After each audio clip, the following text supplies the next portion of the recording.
Суроо: таравих намазынан кейін имам менен бирге витр намазын окуу абзелби? Жооп: бисмиллах, вассалату вассаламу аля расулилlah, ва ба'д.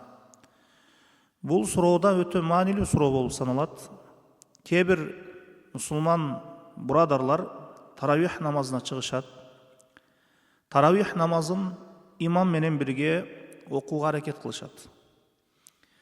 Кийин имам витр намазын окууга келгенде, ошол учурда мечиттен витр намазын окубай чыгып кетишет. Эмне үчүн дейилсе, мен дагы кыямул лейл кыламын, дагы түнү туруп намаз окуймун деп айтышат. Пайгамбарыбыз саллаллаху алейхи вассалам айткан го хадиси бар: "Ижалу ахира салатикум бил-лейли витран". Пайгамбар саллаллаху алейхи вассалам намазыңдын эң акыркысы витр болсун деп айткан. Ошондуктан мен азыр витр намазын окуп койсом, акыркы намазым витр болбой калат го деп айтышат. Же дагы бир жолу витр окуп койсом, мындан кайтарылган хадистерде пайгамбарыбыз саллаллаху алейхи вассалам айткан: "Ла витрани фил-лейл". Имам Абу Дауд жана имам Тирмизи сунанында риваят кылган хадисте бир түндө эки жолу витр окулбайт деп айтылган. Имам менен бирге витр намазын окуп коюп, кийин үйгө келип дагы тахаджуд намазын окуп, дагы витр окуса, бул ла витрани фил-лейл, бир түндө эки жолу витр окулбайт деген хадиске карама каршы келип калат деп айтышат. Мына ушуга көрө кээ бир адамдар мечитке чыгып, имам менен бирге таравих намазын окуйт. Имам витр окууга келгенде чыгып кетет. Же имам витр окуса, витр окубай отурат. Алдыңкы сапта, эгер чыгып кетүүнүн мүмкүнчүлүгү болбосо. Кийин тахаджуд окуп, витр окуп аламын дейт. Же башка кыямул лейл окула турган мечиттерге барып, окууну максат кылуусу дагы мүмкүн. Мына ушундай түрдө иш тутуусу, мына ушундай кылуулары жакшы эмес. Витр окубай чыгып кетүү хадистеги айтылган ажыр сооптон куржалак калууга же соопсуз калууга себеп болот деп айтышат алымдар. Бул дегени 40-ына чыдап, 41-ине чыдабаган адамга окшоп калат деп айтышат. Имам Тирмизи риваят кылган хадисте пайгамбарыбыз саллаллаху алейхи вассалам айтат: "Мен кама ма'ал имам хатта янсарифа катабаллаху лаху кияма лейлатин". Ким имам менен бирге имам бүтүргөнчө намазда турса, таравих намазын имам канча рекет окуса, ошончо рекет окуп турса, ошончо рекет окуган болсо, ошол түндү толук кыямда намазда өткөрдү деген сооп берилет деп айткан пайгамбарыбыз саллаллаху алейхи вассалам. Мына ушул сооптон куру калат витр окубай чыгып кеткен киши. Анткени акырына чейин турган жок. Имам витрди окуду. Имам менен бирге витрди окубай чыгып кетсе, толук соопту ала албай калат. Ошондуктан түнү менен ибадат кылгандын сообунан куру калбасын, соопсуз калбасын деп айтып алымдар имам менен бирге витрди окусун деп айтышат. Эгер түнү тахаджуд окууну кааласа да, витрди окусун имам менен бирге деп айтышат алымдар. Эми түнү туруп дагы тахаджуд намазын окуймун десе бир адам, витр окуп алды. Акыркы намазыңар витр болсун деп айтылган хадисте. Витр менен бүтүрөйүн десе, бир түндө эки витр жок экен. Бул да хадисте айтылды. Эми эмне кылат дейилсе, мунун эки жолу бар. Биринчи сүрөтү, биринчи көрүнүшү, имам салам бергенден кийин туруп, бир рекет кошуп койсун деп айтышат. Кээ бир алымдар муну шафаул витр деп айтышат. Так намазды жуп кылып коюу деген. Имам витрди түгөтүп салам бергенден кийин туруп, бир рекет кошуп койсун деп айтышат алымдар.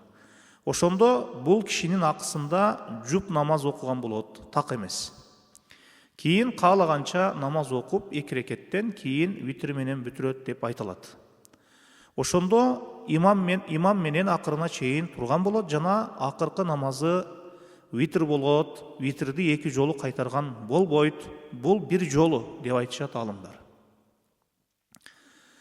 Экинчи бир көрүнүшү, экинчи бир жолу витрди ниет кылып окуйт. Туруп намазды улантпайт. Имамдан кийин туруп 1 рекет окуп жуп кылбайт. Кийин үйүнө келгенде каалаганча тахаджуд окуп витрсиз бүтүрөт.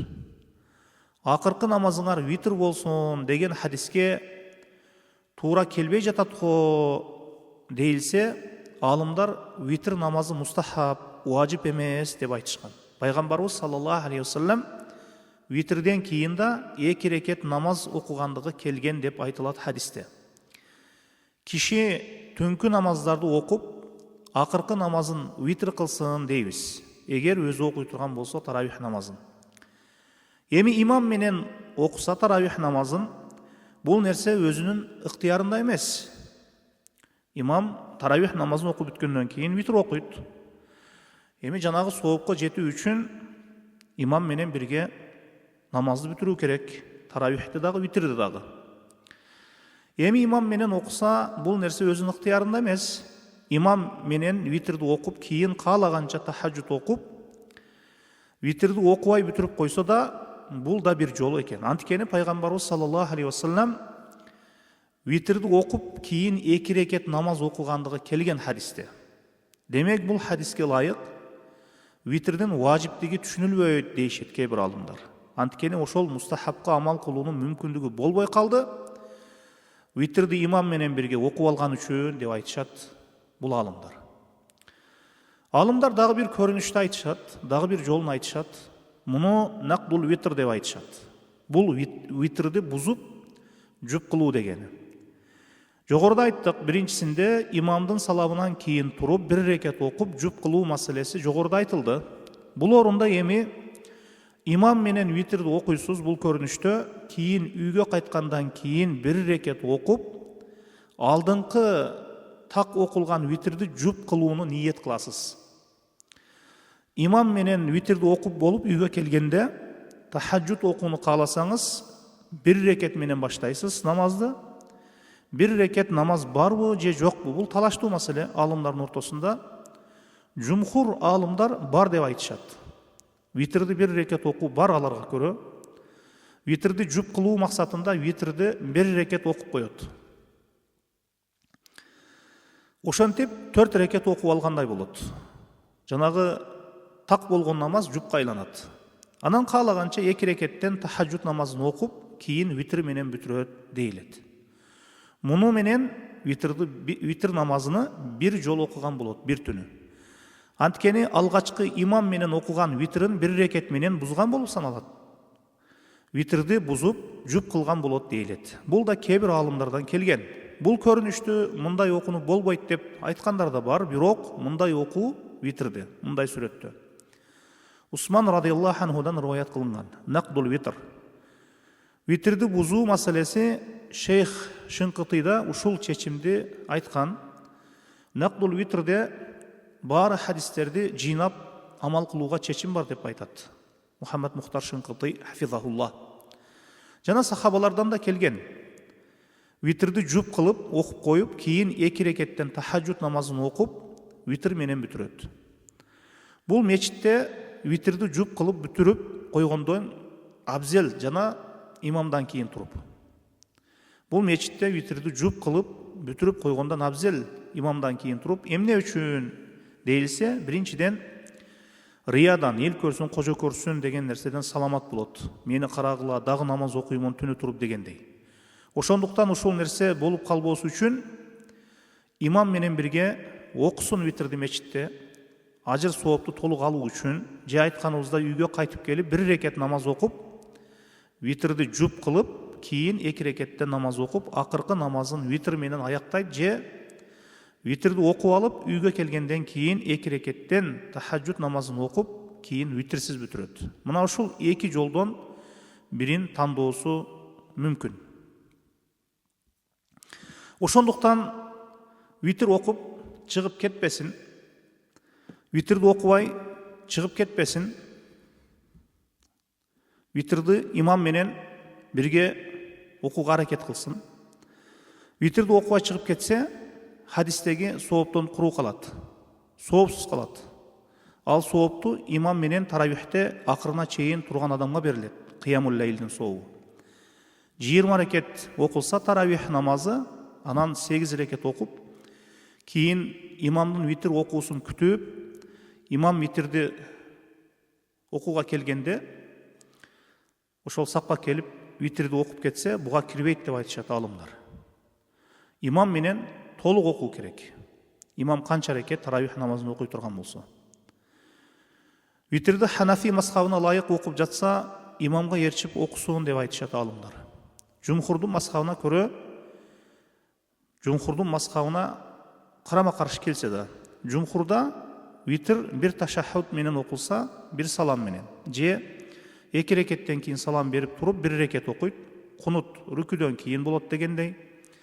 Кээ бир ихтилафтуу маселелер заиф болсо да, имамга ээрчүү керек болот. Бул нерсе кечирилет. Мисал үчүн, багымдатта кунут кылуу башка мазхабтарда жок. Бир гана Шафи мазхабта бар, кала берсе Имам Ахмад рахимахулла багымдатта, багымдат намазында кунут кылууну бидат деп айткан. Бирок имам кунут кылса, кунут кыла берет деп айткан Имам Ахмад рахимахулла. Имамга ээрчүү маселесинде көп нерселер кечирилет. Ал мазхабтын ыктыяр кылган сөзү да башкалардын пикирине көрө заиф болсо да, имам Ханафи мазхабта витр окуса, ага ээрчиле берет, ээрчилсин дейилет. Ажыр сооптон куруу калбоосу үчүн 20 рекет таравих окуп, анан витр окууга келгенде витр окубай чыгып кетүүсү жакшы эмес. Жана кыямул лейл соогунан куруу калаган болот мындай инсан. Кээ бирлердин ошол 20 рекет окуп витр окубай чыгып кеткени болбойт. Соопту аламын десеңиз, витрди имам менен кошо окуп кетиңиз. Wallahu a'lam.